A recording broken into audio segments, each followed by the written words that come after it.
Baik, langsung saja. Untuk video kali ini saya akan membahas tentang materi selanjutnya dari UAS Geometri, yaitu irisan kerikil parabola. Nah, di sini soal pertama mengatakan bahwa jelaskan definisi dari parabola.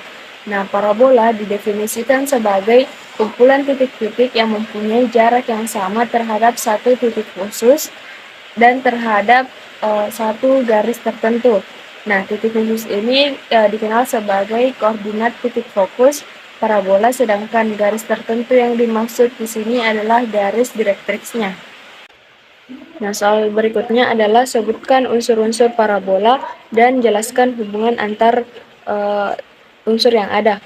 Yang pertama adalah lintasan parabola yang membentuk kumpulan titik yang memenuhi persamaan parabola. Dalam hal ini dapat dinotasikan dengan P dalam kurung X, Y. Kemudian unsur yang kedua adalah titik fokus yang bergantung pada parameter parabola ya, dengan notasi F. Kemudian ada unsur yang ketiga, yaitu garis direktriks. Nah, garis direktriks di sini maksudnya adalah garis yang tegak lurus dengan sumbu simetri parabola. Kemudian unsur yang keempat ada titik puncak. Unsur yang kelima ada sumbu simetri parabola, garis yang tegak lurus dengan garis direktriks dan melalui titik fokus serta melalui titik puncak. Nah, soal selanjutnya yaitu dari definisi parabola, bagaimana dasar dan konsep pembentukan persamaannya. Nah, dalam memahami persamaan standar parabola, terlebih dahulu perlu untuk dipahami makna dari istilah standar. Nah, penggunaan istilah standar di sini merujuk pada titik puncak dari parabola. Apabila titik puncak parabola yang berada di 0,0, maka dianggap sebagai parabola standar. Sedangkan apabila titik puncak parabola berada atau terdapat di alfa, beta, maka ini disebut dengan parabola tak standar. Nah, pembentukan persamaan standar parabola tidak terlepas dari definisi parabola itu sendiri. Nah, dalam hal ini persamaan parabola yang digambarkan pada sumbu koordinat kartesius akan melewati lintasan titik-titik tertentu. Nah, untuk lebih jelasnya ada konsep pembentukan persamaan dasar dari parabola, yakni yang pertama, dengan menggunakan dalil bahwa jika kita mengambil satu titik yang dilalui oleh parabola, misalnya titik X, Y, nah maka harus atau mestilah titik ini mempunyai jarak yang sama ke garis direktriks dan ke titik fokus. Nah, yang kedua adalah dengan menggunakan konsep jarak, maka penurunan persamaan parabola untuk masing-masing tipe itu dapat dilihat. Nah, sehingga untuk penurunan persamaan titik fokus, garis direktriks, dan juga sumbu simetrinya, maka diperoleh 4 jenis parabola standar. Nah, untuk persamaan parabola standar di sini ada 4 jenis. Yang pertama itu Y kuadrat sama dengan 4px. Nah, ini titik puncaknya berada di 0,0 dan parabolanya akan horizontal ke kanan. Nah, jika Y kuadrat sama dengan min 4x, ini titik puncaknya juga berada di 0,0 dan parabolanya akan horizontal ke kiri.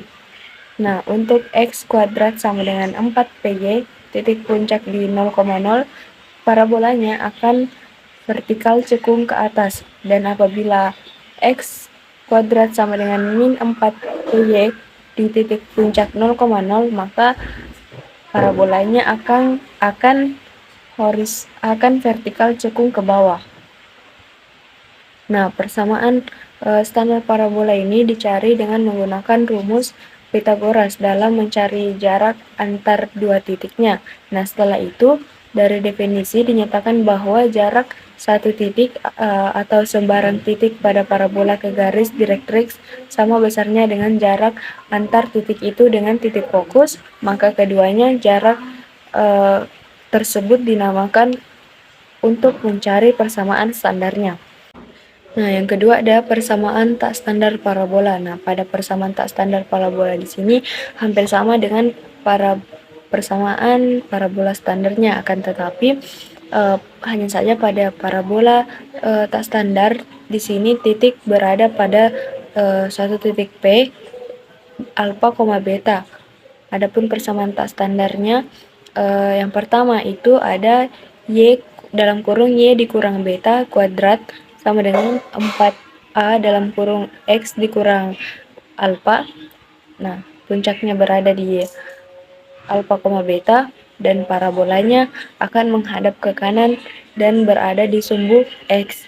Nah, yang kedua ada Y dalam kurung Y dikurang beta kuadrat pangkat 2 sama dengan min 4A dalam kurung X dikurang alfa dan puncaknya berada di alfa, beta. Nah, parabolanya ini akan menghadap ke kiri dan berada di sumbu X. Nah, untuk yang ketiga, X dikurang alfa pangkat 2 sama dengan 4A dalam kurung Y dikurang beta dengan titik puncak berada di alfa, beta dan parabola akan menghadap ke atas dan berada di sumbu Y. Nah, untuk yang terakhir, untuk persamaan tak standar parabola yang terakhir ada dalam kurung X dikurang alfa pangkat 2 sama dengan min 4A dalam kurung Y dikurang beta, titik puncak berada di A, beta, alfa, beta, dan parabola menghadap ke bawah dan berada di sumbu Y. Nah, untuk soal selanjutnya, bagaimana kedudukan titik terhadap parabola dari tinjauan geometri dan juga aljabarnya? Nah, kedudukan titik terhadap parabola. Yang pertama adalah titik di dalam parabola. Nah, dalam parabola horizontal maka Y kuadrat lebih kecil daripada 4px. Kemudian dalam kurung Y dikurang B kuadrat lebih kecil 4p dalam kurung X dikurang A.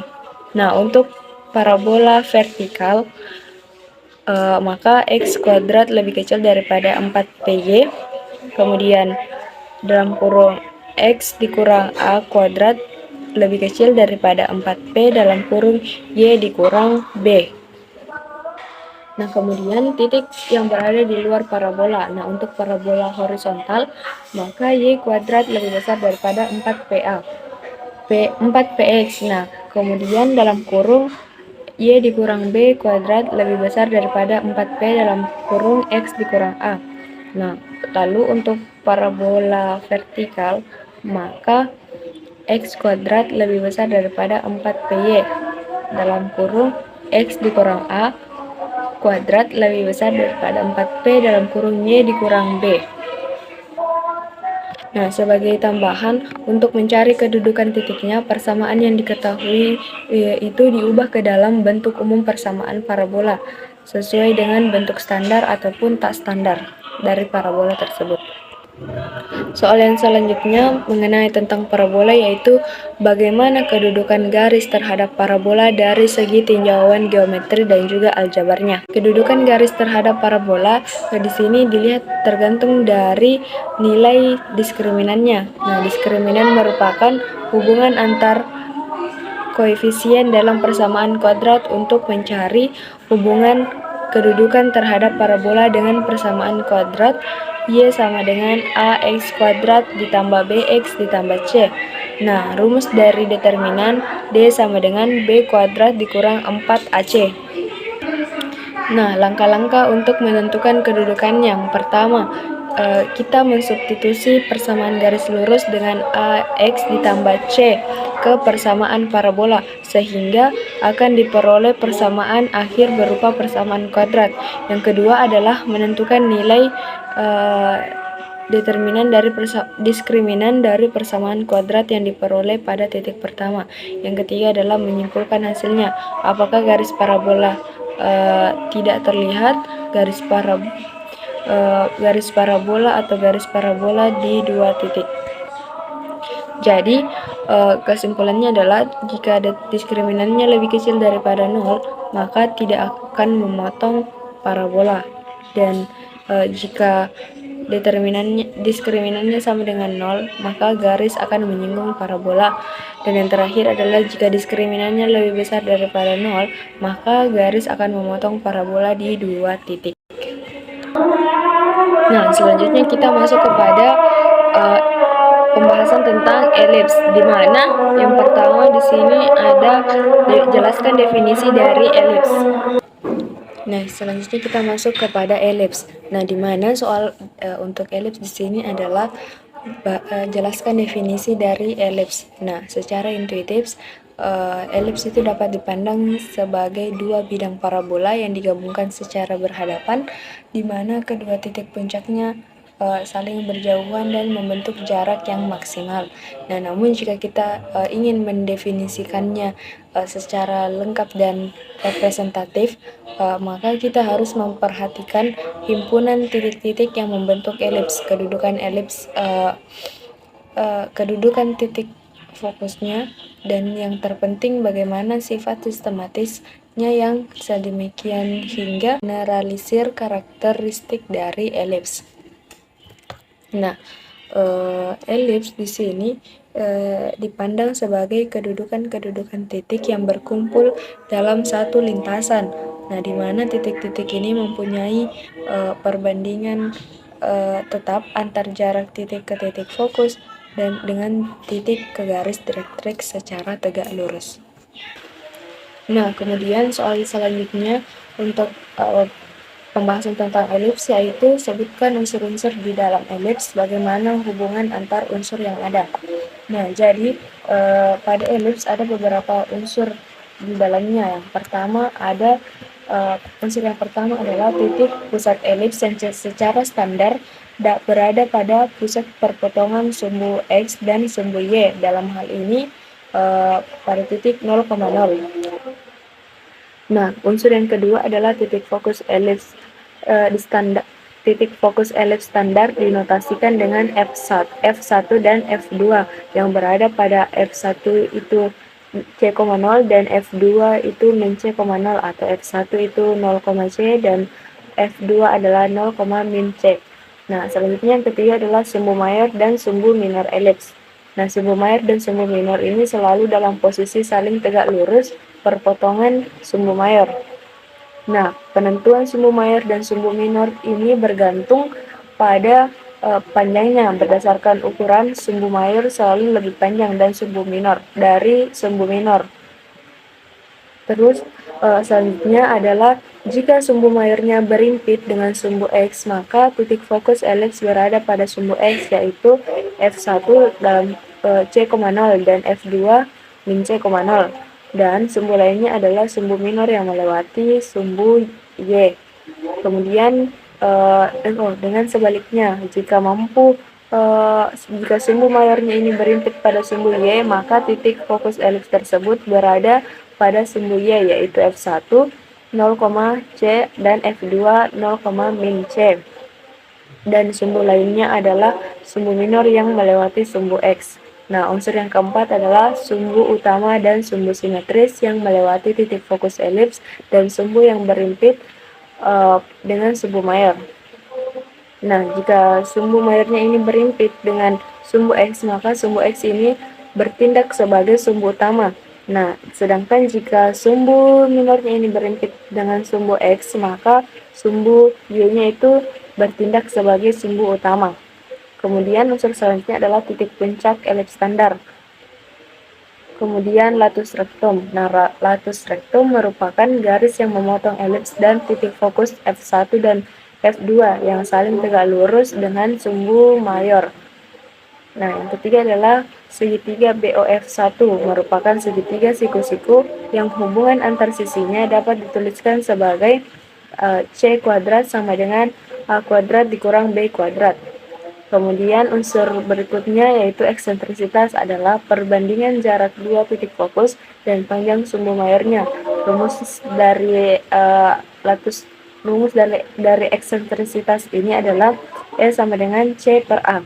Kemudian unsur yang terakhir yaitu garis direktrix. Nah, di mana garis direktrix di sini adalah garis yang memotong sumbu X dengan persamaannya yaitu X sama dengan A per E dan X sama dengan min A per E.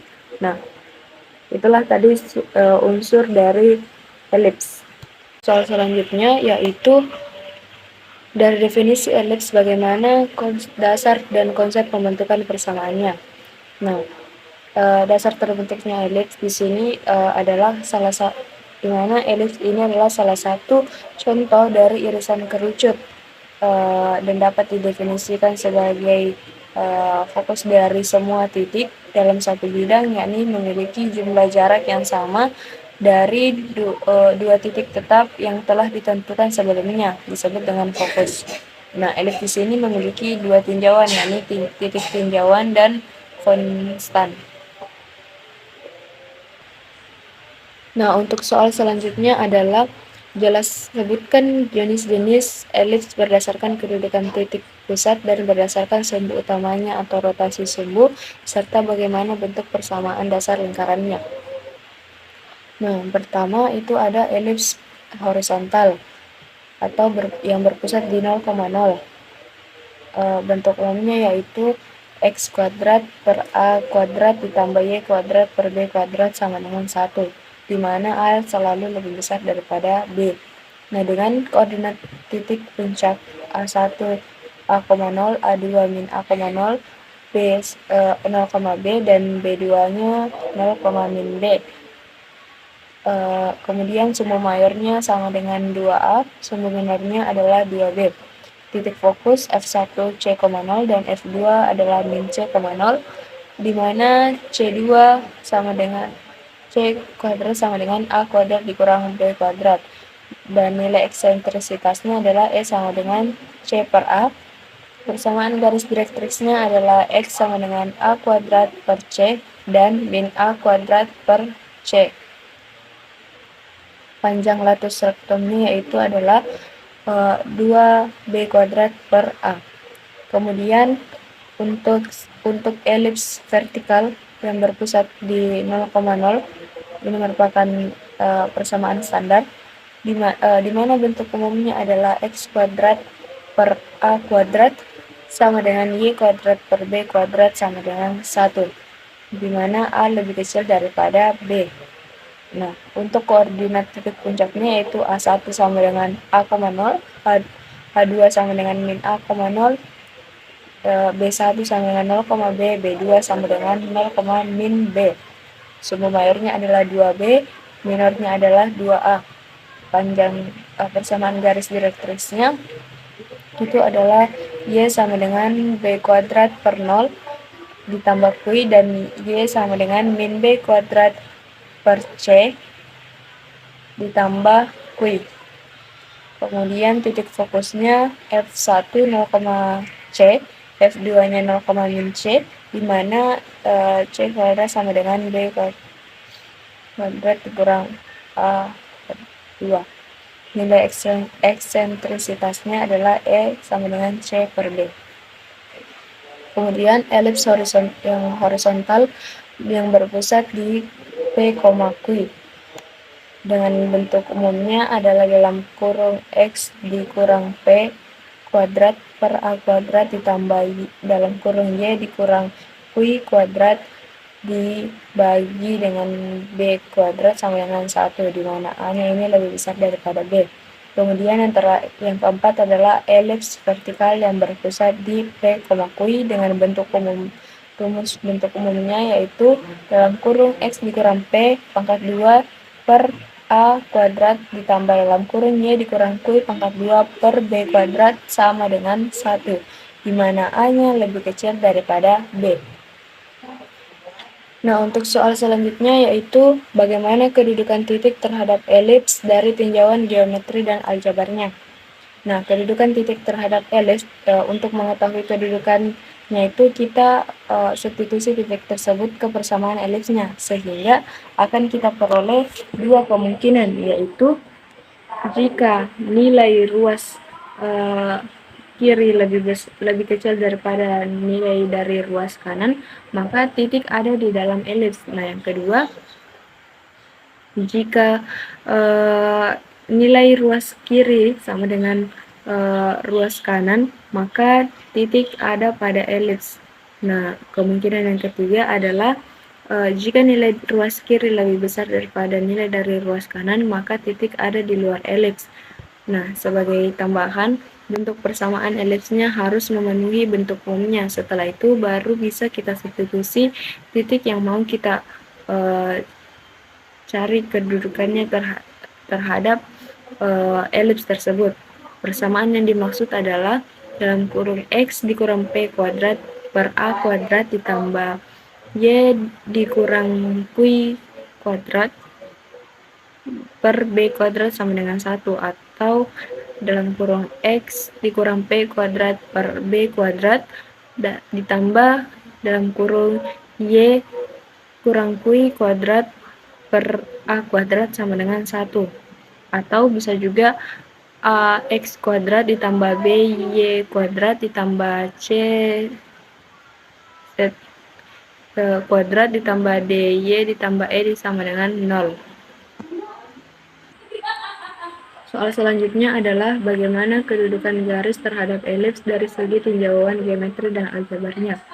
Nah, kedudukan garis terhadap elips, langkah-langkah dalam menentukan kedudukan garis terhadap elips yaitu yang pertama, substitusi garis ke elips sehingga terbentuk persamaan kuadrat AX kuadrat ditambah BX ditambah C sama dengan 0, atau AY kuadrat ditambah BY tambah C sama dengan 0. Kemudian yang kedua adalah tentukan nilai D diskriminannya dengan rumus diskriminan yaitu B kuadrat sama dengan B kuadrat dikurang 4AC. Kemudian yang ketiga adalah dari langkah yang kedua tadi, nilai diskriminannya yang diperoleh kita rotasikan dengan syarat. Kita cocokkan dengan syarat kedudukan elips. Syarat yang pertama yaitu jika diskriminannya lebih besar daripada 0, maka garis akan memotong elips di dua titik yang berbeda. Kemudian jika diskriminan sama dengan 0, maka garis menyinggung elips atau memotong di satu titik saja. Nah, syarat yang ketiga adalah jika D lebih kecil daripada 0, garis tidak akan memotong elips, tidak akan memotong dan juga tidak akan menyinggung